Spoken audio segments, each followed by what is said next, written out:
हाय दोस्तों, कैसे? उम्मीद करता अच्छा होंगे। अल्हम्दुलिल्लाह मैं भी अच्छा हूँ।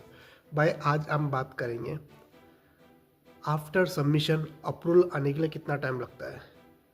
तो ये समझने के लिए हमारे को चलना पड़ेगा स्टार्ट से कि हम अप्लाई करते हैं, बेस्ट कंसल्टेंट वर्क परमिट आता है, सारा डॉक्यूमेंट्स कन्वर्ट करते हैं सर्बियन लैंग्वेज में, और आपका जो सपोर्टिंग डॉक्यूमेंट्स रहता है ये सब आप कन्वर्ट करके सर्बियन लैंग्वेज में एम्बेसी में सबमिशन होता है। एम्बेसी का जो भी फ़ीस है, फ़ीस पे करना पड़ता है। एम्बेसी में सबमिशन हो गया, उसके बाद क्या क्या डिटेल है, हर डिटेल ही बात करेंगे। चैनल पे फर्स्ट टाइम आए, लाइक एंड सब्सक्राइब कर देना। फेसबुक पे देख रहे फॉलो जरूर करना। आपका सपोर्ट मुझे बहुत मोटिव करता है अगला अगला वीडियो बनाने के लिए। आप लोग को महसूस हो रहा है कि नहीं पता नहीं, मेरा अभी भी तबीयत ख़राब है, सर्दी बुखार फीवर जो है अभी भी है, फिर भी वीडियो गैप नहीं छोड़ रहा हूँ। रीज़न ये है कि आप लोग का सपोर्ट, आप लोग जो सपोर्ट करते हैं उसके लिए मुझे मोटिव होता है। मैं सोचता हूँ थोड़ा सा बाम और गोली खाया, टैबलेट खा के आके बैठा हूँ, थोड़ा सा हिम्मत आई तो मैं बोला चलो आपसे बात कर लेता हूँ। तो सारा डॉक्यूमेंट्स सर्बियन लैंग्वेज में कन्वर्ट करके एम्बेसी में सबमिट करते हैं। एम्बेसी को फ़ीस भरते हैं। फ़ीस भरने के बाद ये डिसाइड करने वाला अप्रूवल जो है सिर्फ़ और सिर्फ एम्बेसी है। काफ़ी भाई लोग मुझे मैसेज करते हैं मैसेंजर पे कि भाई आफ्टर सबमिशन अप्रूवल कब आएगा, कितने टाइम में आएगा, आफ्टर सबमिशन प्रोसीजर क्या है, आपको एम्बेसी क्या डायरेक्ट वीज़ा देगा हमारे को, क्या अप्रूवल आएगा, अप्रूवल क्या होता है। तो इसके बारे में पता करते हैं और इसके बारे में बात करते हैं। आफ्टर सबमिशन अप्रूवल आने के लिए वक्त सिर्फ डिसाइड करता है एम्बेसी। किसी को 1 महीने के अंदर अंदर आ जाता है, बहुत कम है, जो 1000 में शायद 2-4 को आते होंगे एक महीने के अंदर। 2 महीना, 4 महीना, 6 महीना या 8 महीना भी लग सकता है। बस 1-2 केस ही ऐसा सुना हूँ जो 8 महीने से ज़्यादा हुए, बट उतना टाइम नहीं लगता मोस्टली। बहुत कम होते केस ऐसा जो 8 महीने के ऊपर होते हैं। तो अप्रूवल आता है। अप्रूवल का यानी मतलब ये होता है एम्बेसी आपको मेल करता है कि आपका जो आपने जो डॉक्यूमेंट्स हमको दिया है हमने वेरीफाई कर दिए हैं। वेरीफाई करने के बाद हमको ये मिला है उसमें से कि हम आपको सर्बिया भेजने के लिए रेडी है। आप जिस कंपनी के लिए वर्क परमिट अप्लाई किए थे, वर्क के लिए अप्लाई किए हैं, वो जेन्युइन है, कोई प्रॉब्लम नहीं है। तो एम्बेसी जो है आपको अप्रूवल देता है, एक टाइम देता है कि इस टाइम पे आप लाके पासपोर्ट एम्बेसी में जमा करो। ये डी कैटेगरी के लिए बता रहा हूँ। तो आप क्या करते हो, अगर आपके नियर बाय नज़दीक है, आसपास के शहर में है, तो पासपोर्ट डायरेक्ट आप जाते हो या आपका एजेंट जाता है, जाके देते हो। या अगर आपसे बहुत दूर है या आपकी कंट्री में है ही नहीं, तो आपको बाय कोरियर आपको भेजना पड़ता है एम्बेसी में। जैसे कि इंडियन सिटीज़न जितने हैं उनको दिल्ली में एम्बेसी है, कोई प्रॉब्लम नहीं है। बाकी हमारे बांग्लादेश भाई, नेपाली भाई, पाकिस्तानी भाई, इन तीनों कंट्री के भाइयों को एम्बेसी, सर्बियन एम्बेसी उनके कंट्री, होम कंट्री में नहीं है। तो नेपाल और बांग्लादेश के दोनों भाइयों को क्या करना पड़ता है, इंडिया भेजना पड़ता है। और पाकिस्तान भाइयों को क्या करना पड़ता है, 2 ऑप्शन है। ऑप्शन तो बहुत है, बट मोस्टली वहाँ के एजेंट कंसल्टेंट जो चूज़ करते हैं अज़रबैजान या ईरान, ये 2 कंट्री चूज़ करते हैं। वहाँ से काम भी अच्छा होता है, तो ये 2 कंट्री चूज़ करते हैं।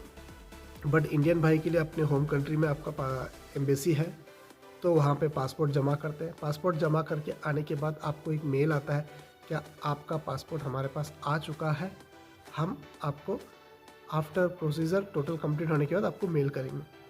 तो 1 महीना भी लग सकता है, 2 महीना भी लग सकता है, और लास्ट मैं बोलूँगा 3 महीना भी हो सकता है। 3 महीने के अंदर अंदर आपका पासपोर्ट पे वीज़ा स्टिकर जो बोलते हैं डी कैटेगरी वीज़ा, वो आपके पासपोर्ट पे लग जाता है। लगने के बाद आपको मेल किया जाएगा आपके आईडी पे, या जो कंसल्टेंट है उनके जगह पे मेल किया जाएगा, आप अपना आके पासपोर्ट कलेक्ट कर लो। तो आपको कलेक्ट करना है। पासपोर्ट कलेक्ट करने के बाद आपको जितनी जल्दी हो सके टिकट करवाओ। टिकट करवाने के बाद आप चले जाओ सर्बिया, वहाँ पे जाके जॉब स्टार्ट कर दो। मैं क्यों बोल रहा हूँ जल्दी चले जाओ, क्योंकि आपको मिलते सिर्फ 180 डेज़ के वीज़ा। 180 डेज़ का वीज़ा रहता है। वीज़ा इसका मतलब ये नहीं कि 180 दिन का वीज़ा जो 6 महीने का देता है, इसका मतलब ये नहीं कि आप वहाँ पे जाओगे 6 महीना काम करोगे, उससे पहले आपको वापस अपने होम कंट्री आना, ऐसा कुछ नहीं है। ये सिर्फ आपको वहाँ पर एंट्री के लिए वीज़ा जो 180 डेज़ का है। एक बार आप एयरपोर्ट में, सर्बिया में एयरपोर्ट में अपना फिंगर दे दिए, आपका डिटेल दे दिए, ख़त्म। वहाँ से आप चले गए अपनी कंपनी में, जो भी आपका जो भी जॉब के लिए आप अपना अप्लाई किए हैं, चाहे कोई भी कैटेगरी जॉब के लिए हो। एक बार एयरपोर्ट से बाहर निकल के सर्बिया के अंदर चला गया, आपका वीज़ा जो है सिर्फ जस्ट पेपर है, उसके सिवा कुछ भी नहीं है। वहाँ पर जाने के बाद आपकी कंपनी आपका जो भी है वो अप्लाई करते हैं TRC। आपका TRC जैसे आपके हाथ में आ गया तो वीज़ा का कोई मतलब ही नहीं है, चाहे आपके पासपोर्ट पे रहे चाहे नहीं रहे, आपका TRC ही हर कुछ बनता है। वो TRC 1 साल का भी बनता है, 3 साल का भी बनता है, 5 साल का भी बनता है, डिपेंड करता है कंपनी के ऊपर है। तो ये सब होने के बाद आप अपना जॉब आफ्टर TRC आप जॉब चेंज कर सकते हो, अपने कंट्री आ जा सकते हो। जब तक कि आपके पास TRC में वैलिडिटी है एक्सपायर, आप अपनी कंट्री वापस आ सकते हो, जा सकते हो, जॉब चेंज कर सकते हो। हाँ, बस कंट्री नहीं चेंज कर सकते।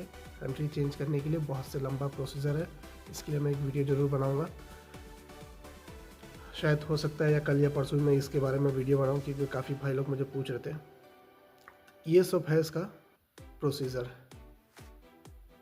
अगर किसी भाई को और कुछ जानना है, किसी और डाउट है, कुछ भी क्लियर चाहते हो कि और डिटेल में कुछ और टॉपिक के ऊपर मैं बात करूं, तो मुझे मैसेज कर सकते हैं। यूट्यूब चैनल पे मैसेंजर का लिंक है, उस पर आप जो भी है पर्सनल बात कर सकते हैं मुझसे। बस कॉल मत करना भाई, कॉल नहीं क्लियर होता है बात। वॉइस मैसेज अपना डाल दो, जब भी इंशाल्लाह मैं फ्री रहूँगा आपको रिप्लाई ज़रूर करूँगा। बहुत कम भाई है जो मैं रिप्लाई नहीं कर पाता हूँ, अगर मैसेज नहीं सुन पाया। जैसे कि मैं काम पे जाता हूँ, काम पे आने के बाद मैं जब भी मोबाइल उठा के देखता हूँ तो 20-25 लोगों का मैसेंजर पे मैसेज रहता है। तो भाई इसमें स्टेप बाय स्टेप मैं मैसेज रिप्लाई करते रहता हूँ, और उसमें शायद एक आध दो का मिस हो जाता है, तो उसके लिए माफ़ी चाहता हूँ। मैं नहीं चाहता कि एक सबको दो और एक दो को छोड़ दो, ऐसा तो मैं चाहता नहीं हूँ। बट मैं स्टेप बाय स्टेप एक एक को मैसेज करते रहता हूँ। उनके बीच में जितने भाइयों को मैंने मैसेज किया हूँ, वो अगर ऑनलाइन में रहे तो ताबड़तोड़ मुझे मैसेज का रिप्लाई करते हैं। उनका मैसेज सुन के मुझे उनका जवाब देते रहते, एक दो का मिस हो जाता है। तो आई एम सो सॉरी अगर किसी को रिप्लाई नहीं कर पाया। अगर किसी को वर्क परमिट चेक करवाना है तो PDF फाइल मुझे मैसेंजर पे PDF सेंड कर देना, मैं इंशाल्लाह वो भी चेक करके आप लोगों को ज़रूर 100% बता दूंगा ये जेन्युइन है या फेक है। मेरा जितना तजुर्बा है, मेरा जितना एक्सपीरियंस है, मैं आपको बता दूंगा।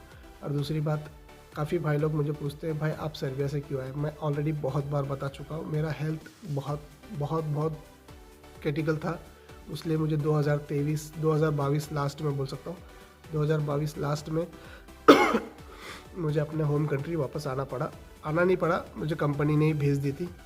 तकरीबन 2.25 साल मैंने काम किया था और मुझे वापस आना पड़ा था। 2.5-3 साल बोल सकते हैं मैंने काम किया, वापस मुझे आना पड़ा।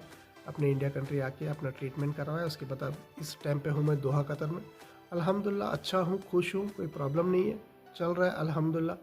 सोचूंगा इंशाल्लाह, मैं सोच तो रहा हूँ कि पोलैंड अप्लाई करने के लिए, बाकी मनी प्रॉब्लम है, फैमिली रन करना एक बड़ा डिफ़िकल्ट है।